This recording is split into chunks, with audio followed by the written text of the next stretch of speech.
Vamos con el doctor César Azabache, que está con nosotros. Doctor Azabache, muy buenas noches. Un gusto que esté con nosotros. Bienvenido a Hola, Epicentro. señor. Encantado, las órdenes. Doctor, se ha aprobado la semana pasada este cambio en el Congreso sobre la prescripción, ¿verdad? Esta figura que en verdad genera mucha confusión, incluso entre colegas suyos, ¿no? Y los jueces fallan de distinta forma al respecto. El plazo de suspensión ahora se ha rebajado de suspensión a la prescripción, o sea, en donde no aplica el tiempo en el que no aplica la prescripción, ha bajado ahora a 1 año, según el Congreso. Las interpretaciones son que esto favorece a distintas mafias y en realidad favorece a quienes delinquen, en términos generales. Pero usted ha evaluado durante todos estos días, ha analizado la nueva norma y ha encontrado detalles. Cuéntenos, por favor, los resultados de su análisis, porque parece que no llegamos a ningún lado. El Congreso no llega a ningún lado, no apunta a ningún lado, doctor. Sí, a ver, es una regla confusa sobre una construcción muy confusa, bastante mal armada. Y claro, ha levantado suspicacias porque creo que tenemos razones para dudar siempre de este Congreso, ¿no? Hay razones además adicionales. Esta es una ley que no pidió nadie. El dictamen a favor de la ley, que es de la Comisión de Justicia, reconoce desde marzo que ni el Poder Judicial, ni el Ministerio Público, ni el gobierno contestaron cuando se preguntó si esta ley tenía sentido.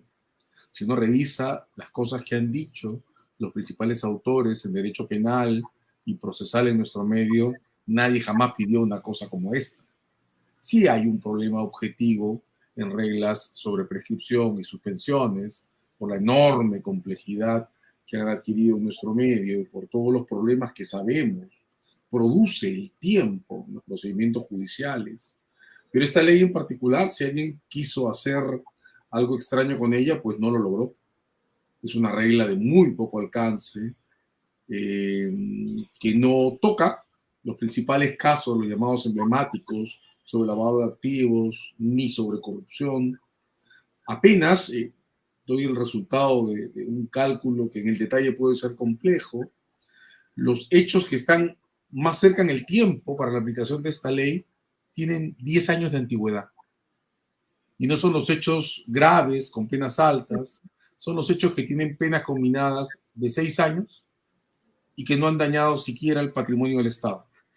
Entonces es una ley sin un debate fuerte, sin una proposición validada por las principales agencias del Estado en materia de justicia penal, sin ningún respaldo en la academia, que tiene un alcance limitado y ese alcance se hace referencia a asuntos de poca envergadura que en realidad hay que decirlo, son tan antiguos, 10 años, que tampoco parecen comprometer un interés público sensible, ¿no? Imagínense, estamos hablando de casos que tienen 10 años de antigüedad, en los que lo máximo que se puede discutir es una condena de 6, de modo que probablemente sea una acusación de 4 años, 3 o 2.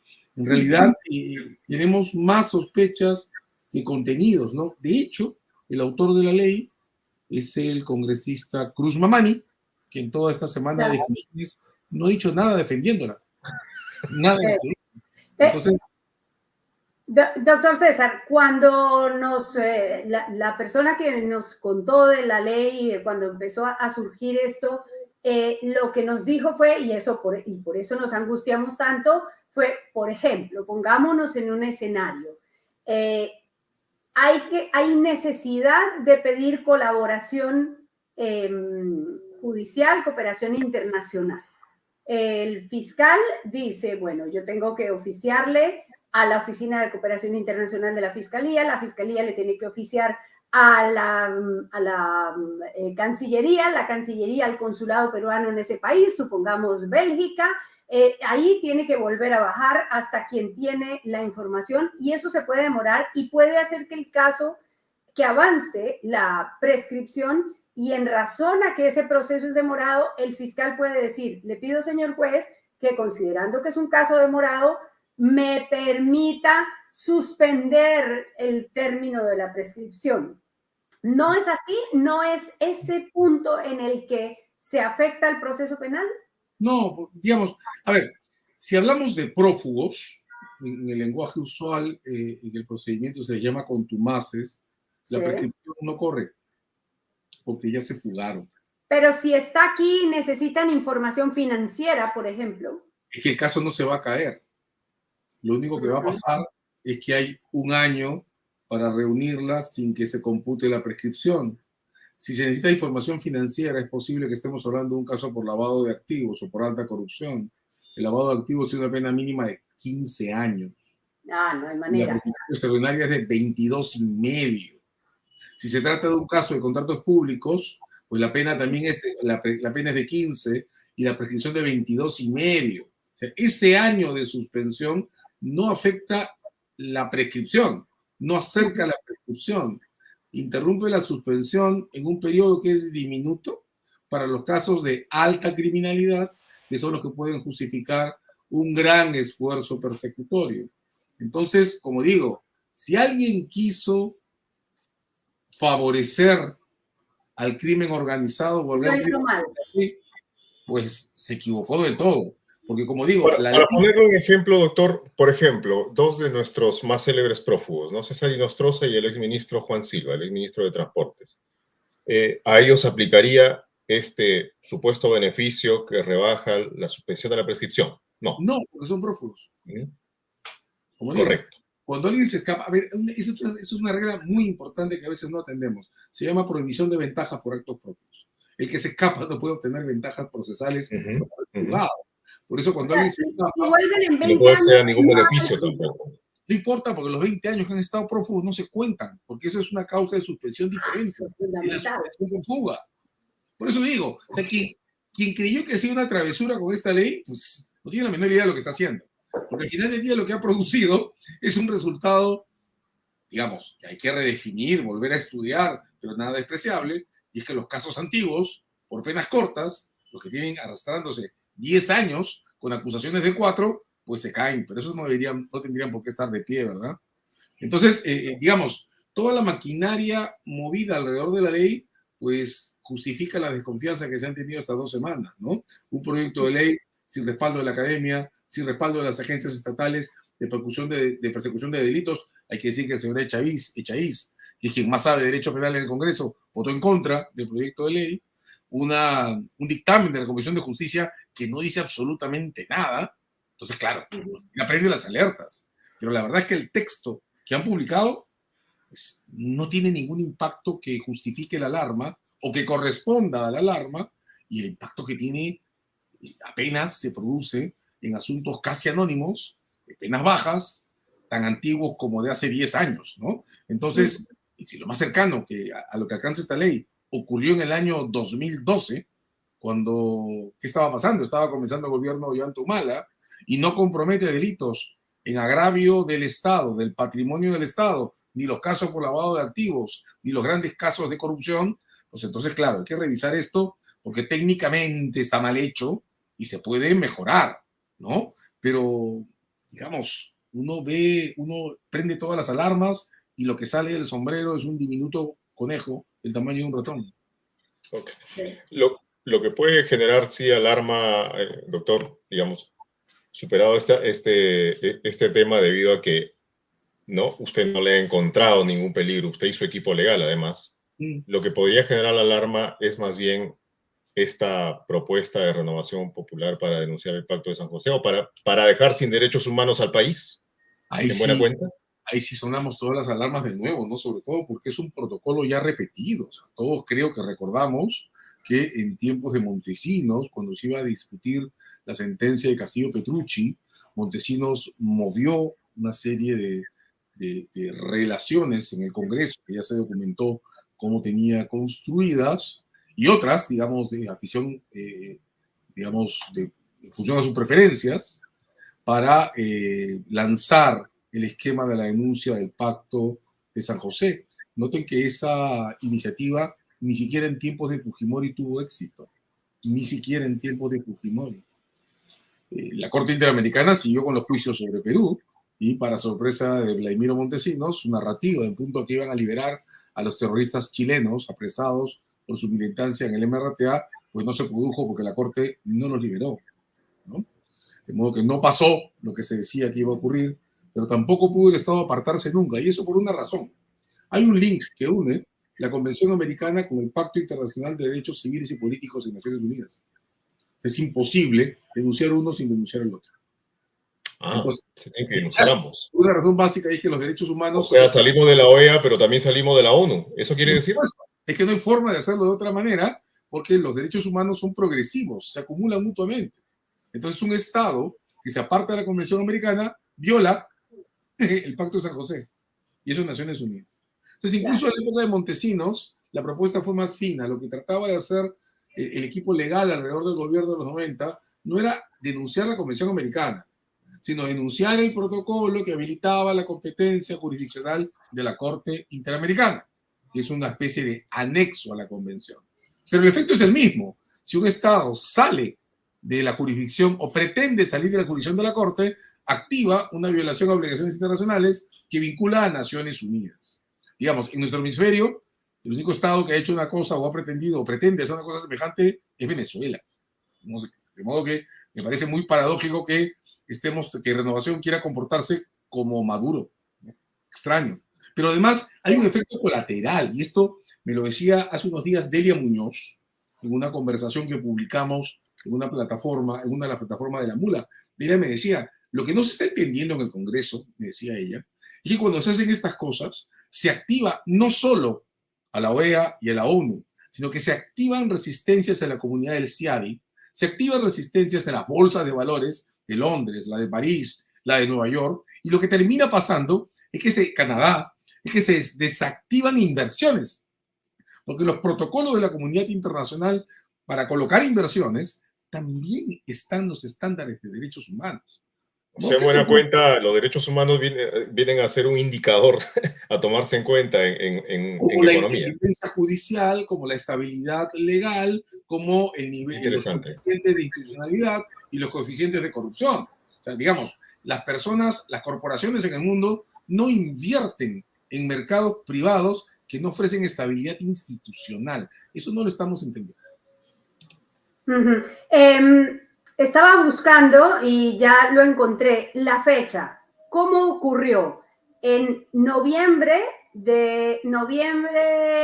diciembre del 2018, el señor Daniel Ortega, dictador de Nicaragua, expulsó a la CIDH. ¿En qué contexto la expulsó? Cuando iban a entregar un informe después de los graves hechos de mayo del 2018, en los que fueron asesinados 345 manifestantes el Día de las Madres en Nicaragua, en Managua, y a Daniel Ortega le pareció que, bueno, o sea, estos caviares de la CIDH que hacen aquí, los votó del país, los votó de Managua, fue una cosa escandalosa. Bueno, miren cómo, por dónde los señores de Renovación Popular son igualitos a Maduro y a Daniel Ortega en el comportamiento con instituciones que defienden los derechos humanos. Si se vieran en ese espejo, ¿se sentirían cómodos o no se han dado cuenta que son iguales? ¿Qué será lo que les pasa, doctora Sabache?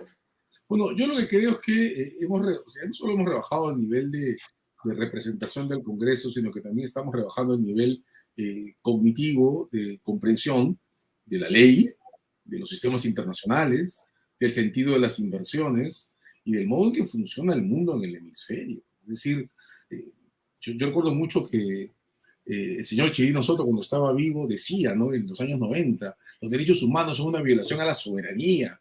Pero claro, el señor Chirino Soto estaba pensando en el mundo de la Guerra Fría y los años 70, ¿no? En este momento, la gran paradoja es que el sistema interamericano de izquierda que se imagina parece Renovación Nacional no existe. El sistema interamericano es un pilar, en la lucha por la protección de la libertad de expresión en Venezuela y en Nicaragua, ¿no? Y es uno de los sistemas más objetores del modo en que esa izquierda latinoamericana se porta respecto a las libertades civiles. Delia Muñoz, insisto en citarla porque creo que es la manera más clara de tener delante una profesional que habla de derechos humanos desde una orilla distinta a la que se califica como caviar o como izquierda, como sea, en nuestro medio. Me decía, Ella está en desacuerdo con esta idea, doctor. bueno, yo lo que me ha dicho, no, la propuesta no estaba en la mesa cuando conversamos la semana pasada, pero la segunda idea que ella recordaba en esa conversación es esta. Los derechos humanos son una creación del liberalismo, no del socialismo. De modo que entendámonos claramente en punto A cuáles son las coordenadas que deben basar o que pueden basar una posición seria respecto a lo que pasa o no pasa en el mundo de la Corte Interamericana, de la OEA, de Naciones Unidas, del CIADI, del Banco Mundial, de la banca internacional y de la bolsa de valores, por Dios. ¿Cómo podemos pretender que se invierta en el país y al mismo tiempo deteriorar los indicadores de estabilidad institucional que sostienen esas inversiones? Sí, claro. Bueno, el otro día le quiero preguntar por esto porque el otro día un líder de opinión del Perú me dijo, bueno, la Corte Interamericana es prosenderista. Y bueno, ¿cómo así? Eso explíquenmelo porque no lo entiendo. Y me dijo, bueno, lo que pasa es que ha indemnizado a terroristas y eso los hace prosenderistas. ¿Cómo contestarle a la gente que dice eso? Por favor, denme una asesoría aquí. Lo que ocurre es que eso no es verdad. Es un mito, ¿no? Para comenzar, no hay ningún senderista indemnizado por la Corte Interamericana.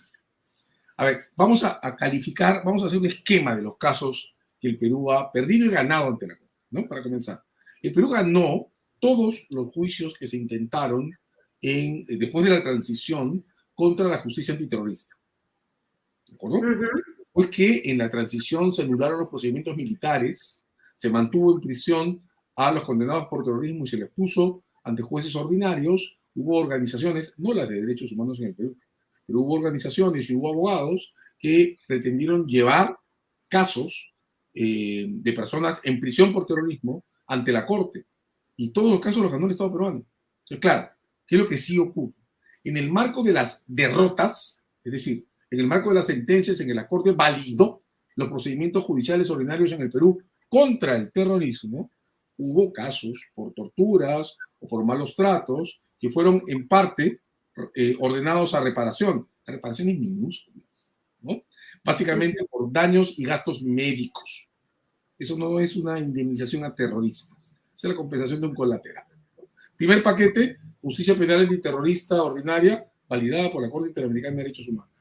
Segundo paquete, casos duros de terroristas pidiendo libertad. Castillo, Petrucci y compañía, ciudadanos chilenos que se relacionaron con el movimiento revolucionario de Tupac Amaru y que fueron condenados en los 90 por traición a la patria. Bueno, ese fue el caso que provocó toda la campaña del salgamos del sistema, porque van a liberar a los terroristas chilenos. Bueno, la Corte dijo, primero, traición a la patria con chilenos creo que no va, creo que ustedes están hablando de terrorismo, ¿no? Y en segundo lugar, dijo, bueno, si son terroristas o si tienen cargos por terrorismo, pues el Estado peruano tiene que decidir si mantienen la libertad o siguen en prisión. Lo único que yo voy a decir, dijo la Corte, fue que los tienen que poner ante jueces ordinarios. El Estado, en la transición, los puso ante jueces ordinarios y, por supuesto, los condenaron de nuevo. Y se acabó el debate. ¿Qué más hay? Hay casos de desapariciones forzadas y ejecuciones extrajudiciales. Las reparaciones son para los familiares de personas que han muerto sin juicios que permitan considerar los terroristas. Los familiares, los deudos. Es pretender decirle a los familiares de personas que han desaparecido, que encontraron los restos de sus parientes calcinados, como ocurrió en la Cantuta, o que no los han encontrado jamás, o que todavía hoy los están desenterrando de fosas comunes en la zona que estuvo sometida a la violencia del terrorismo, pero también de la violación de los derechos humanos, creo que es un crimen. Creo que es un crimen. Y creo que es algo que hay que evitar. No se puede pretender que las cosas son así. Ese es mi resumen. Digamos, yo he tenido la bastante sólido. Y eso no pasa ahí. No es así. Mi última pregunta, muy breve, doctor. El proyecto de ley de renovación popular señala que le da al presidente de la República o a la presidenta de la República 30 días para que en ese plazo denuncie el acto de San José. La presidenta de la República tiene un consejo de notables, de constitucionalistas, que seguramente le van a dar consejo. ¿Qué cree usted que este consejo de notables, a juzgar por su perfil, le recomiendo le aconseje? Lo que ocurre es que si el Congreso aprueba eso y la presidenta aprueba eso, bueno, pues hay que ver qué va a hacer Cancillería con Naciones Unidas, qué va a hacer el Ministerio de Economía y Finanzas con el plan de seguir aplicando a la OCDE. Hay que ver cómo se van a caer los indicadores de estabilidad institucional en el Perú y qué impacto va a tener eso sobre las inversiones que se supone, es parte de la línea narrativa del gobierno, se quiere recuperar para recuperar la estabilidad económica en el país. Es un disparo en el pie. Claro, claro, porque suponemos, además suponemos, ¿no? Estamos entrando en el terreno de la especulación, doctora Sabache, que alguno de los, no me refiero al ministro de Justicia, que digamos es el asesor legal del gobierno, pero sí alguno de los constitucionalistas que asesoran a la presidenta, le darán cuenta de las implicancias, ¿no? De lo que usted está señalando. Suponemos que lo tienen perfectamente claro. Yo creo que de todo el colectivo que podríamos relacionar con este tipo de posiciones, quien más sabe sobre derechos humanos es Delia Muñoz. Y después de la conversación que acabamos de publicar el viernes, a la que me he referido recién, dudo que alguien como Delia Muñoz, si es preguntada por este consejo de asesores, diga algo distinto a lo que estoy diciendo yo ahora, que es un absurdo. Lo repito, Fujimori quiso hacerlo en los 90, en la época en la que más respaldo tenía y no pudo. Y no pudo, bueno, no por falta de intención, no pudo porque en términos de la ecuación de manejo de relaciones internacionales es un disparo en el pie. De verdad, ¿cómo engañan a la gente con estos proyectos? Bueno, doctora Sabache. Solo déjame decir esto, noten eso. Es el tipo de proyectos como los de pena de muerte que se lanzan para agitar el avispero, sabiendo todos y todas que no van a tener consecuencias prácticas, más allá de radicalizar el lenguaje. Perdón por haber interrumpido por eso. No, pero totalmente de acuerdo. O sea, engañan a la gente, le dicen, vamos a hacer, ¿no? Vamos a lograr que maten a los que violan a los niños. Bueno, primero identifícalos y eso está claro que no ha funcionado y con este sistema de justicia tan frágil, imagínense. Gracias, doctora Sabache, por estar con nosotros. Gracias, doctora Sabache. Buenas noches. Cuídense mucho. Encantada. Hasta la próxima.